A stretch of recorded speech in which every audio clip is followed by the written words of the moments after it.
Kile kikao chetu wanaume kimeisha salama jana. Kwa wale ambao hamkuweza kuhudhuria kamati ya pesa na mahitaji, tulitoa mapendekezo mapya. Hairuhusiwi kumpa hela mwanamke ambaye hujamuoa wala hujazaa naye, labda kwa shida maalum kama vocha ambayo anakupigia nayo wewe mwenyewe. Tumependekeza maboresho kadhaa. Swala la kukutana ni la wote, sio upande mmoja. Hivyo kama mwanamke anataka kuonana na wewe, hana budi kutumia nauli yake kukufuata.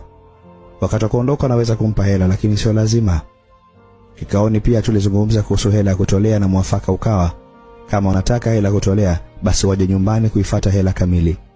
Wale mabingwa wa jibu la kuna hela naisikilizia wameongezwa katika kamati ya wajumbe waweka hazina.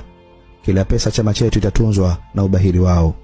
Adhabu kali itatolewa kwa wanaume wote ambao walipotongoza na ukataliwa wakaendelea kuwa na urafiki na hao wanawake wale wakataa. Kama amekukataa, futa namba na acha mazoea.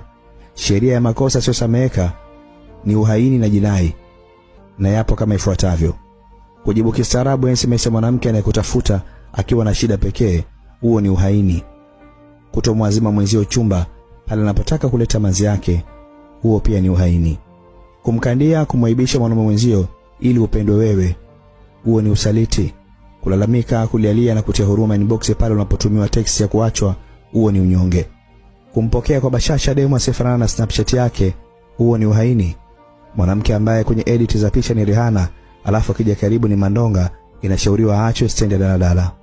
Wale wadada ambao huwa wanatuambia wapo njiani wanakuja, hivyo kusababisha sisi tufanye usafi na kuoga kwa kiwango kikubwa na mwisho wa siku hawatokei, inapendekezwa tuwaache mara moja bila kujali urembo wao. Mjumbe aliyekumbwa na hali hii zaidi ya mara moja aliuliza kwa jazba kwenye kikao kama hawawezi kuja geto kwenye harusi atakuja kweli.